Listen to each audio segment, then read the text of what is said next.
and I think I've said this before on our podcast, and I'll just keep saying is we are more similar than we are different.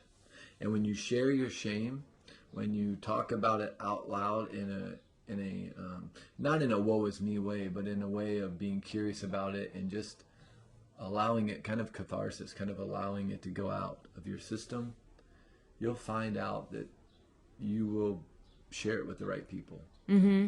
and they Mm-hmm. will share back, and suddenly you won't feel so weird and all alone in this space of shame. And Yeah, and I think a good way to start is just writing it in your own journal. Start journaling yes, about your experiences around, or your shameful experiences, the things that come up, because it's really fascinating as we journal and write. We often come to a point of resolve. We're just naturally guided to that. journal or the tape recording, Yeah, tape right? recording The is tape, awesome too. yeah, the Yeah. tape. Record yourself. Almost everybody has a smartphone. It's got a voice recorder on it. Talk out loud about your shame, and then listen to it.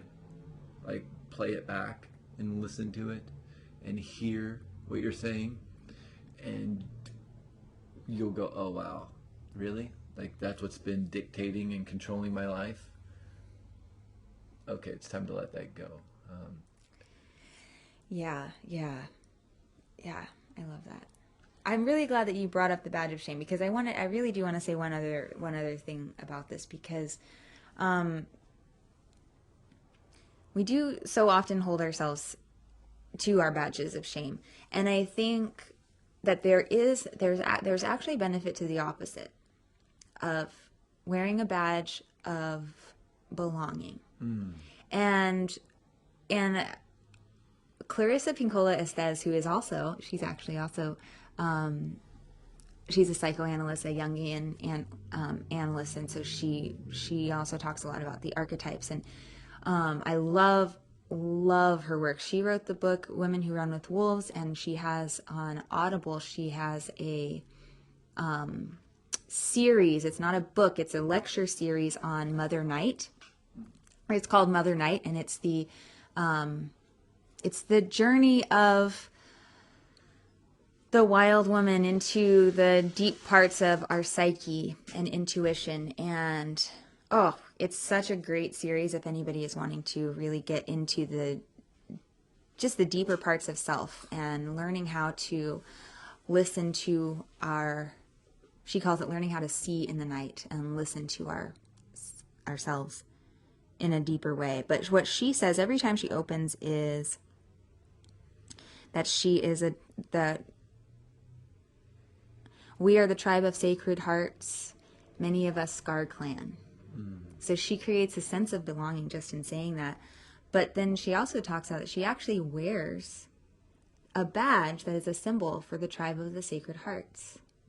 And many of them Scar Clan, which means many of us have learned how to become a member, if you will, of the tribe of the Sacred Hearts through our pain. And our scars remind us of that, but our scars do not mean that we are not part of that tribe. And so there's also benefit to putting a badge of belonging onto yourself. And she does it in a physical way every day. And I thought of that when you were talking about how different parts of ourselves wear badges of shame. And what if we started to put badges of belonging on different parts of ourselves? Maybe even as an outward symbol. I love it. I love it. Physical reminders are really powerful, I think, and useful and helpful and practical. Right, and it goes back to the power of the symbol. Yeah. Last point. Last one we'll talk about today, anyways. One of the things I heard you say was Jean Valjean was freed through another's mercy. Oh, wow. And that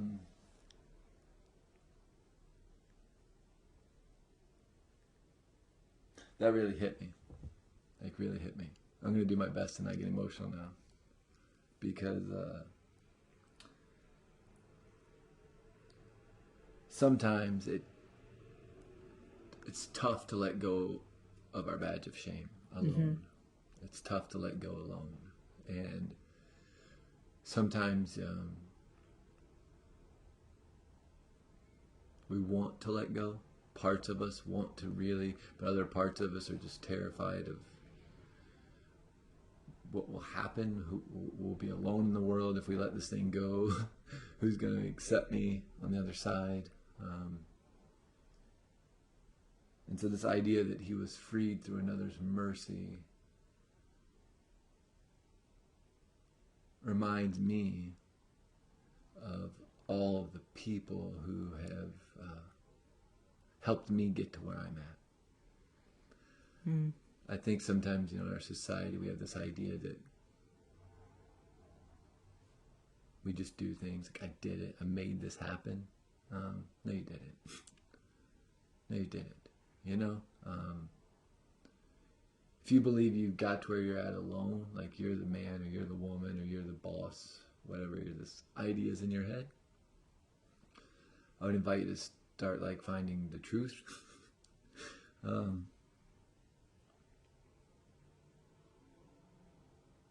Because I've had a lot of people pick me up. I've had a lot of people who, when I couldn't see the good or the genius or the loving parts of me, other people did. And out of their own grace, out of compassion, love, belief in something that I was struggling to believe in inside of myself, they picked me up. I thought, this is it. I'm done.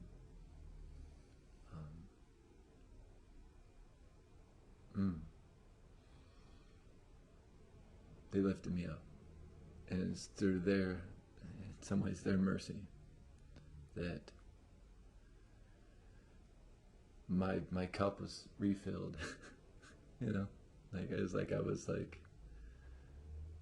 My hope was being tested to its very last drop. And they just came and refilled my cup and gave me more hope to believe in myself and to believe in humanity. Because I think people are mostly good. I don't think we're mostly bad. I think we're mostly good. I don't believe we're born with original sin. I think that's silliness. Right, it's just another badge of shame that we want to put onto others. And I'll just use our relationship right now as an example of this. And our relationship has really been a healing one for me,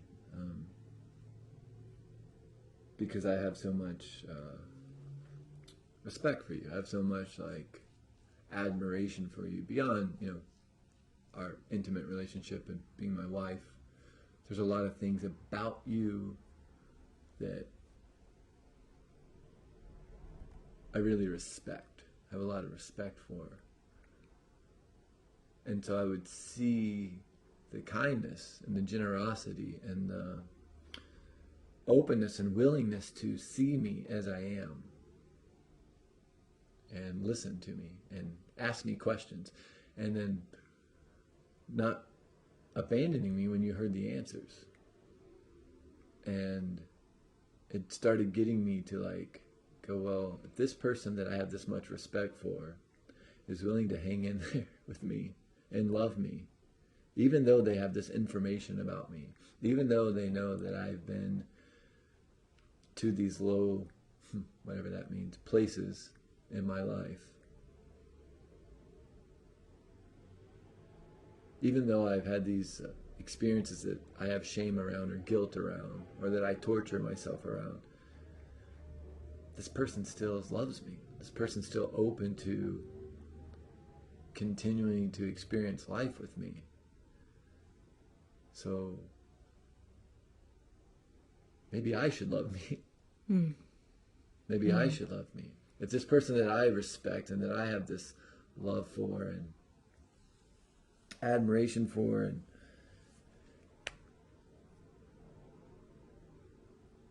And so it's kind of through a lot of your mercy, your willingness to see me.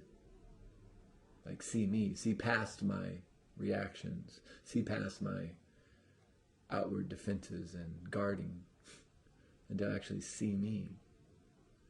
In some ways, it freed me. In some ways, in a lot of ways, it sort of gave me permission to be free. And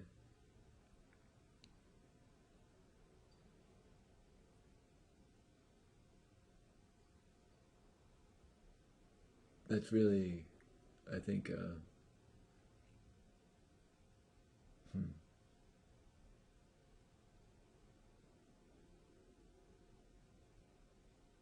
sometimes we just need one person. You know, Jean Valjean, how do I say it? You're the one who took French. I know. I don't know, Jean Valjean. Yes. When I was in Paris, listen, everybody made fun of my attempts, so I'm not an expert on how to pronounce that name. He only needed one person. He only needed the father of the parish, right? The priest. He only needed that one person to see him and give him permission to no longer be 24601. And he also had to receive it. Yeah. Because he could have very easily rejected that and said, no, I am not that person. I could never be, you can't free my soul from this. He had to be able to receive it.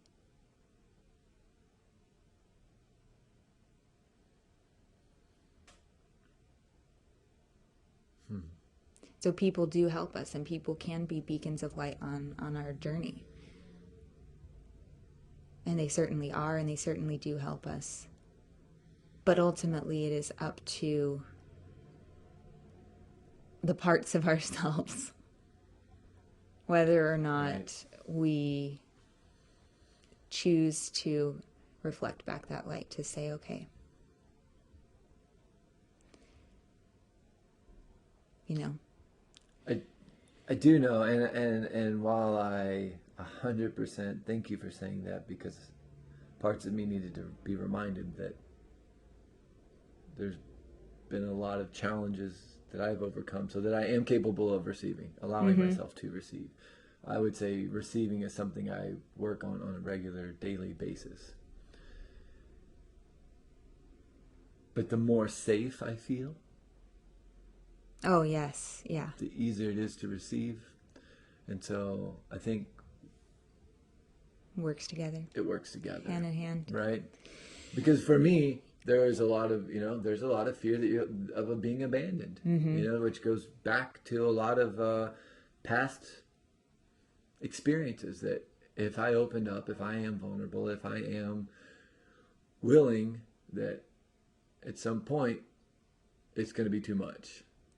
Or it's not going to be good enough, and there will be me by myself going, oh, I should have never done that. I should have never shared my shame. I should have never opened up. I should have never exposed who I understand myself to really be with this person, because...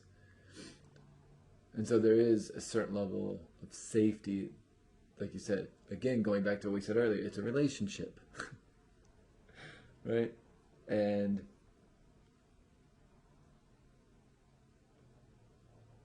having less relationships, actually, something I just thought about. I'm not sure if this is applicable to this conversation or not, but I realized I have less relationships now, but I have more powerful ones.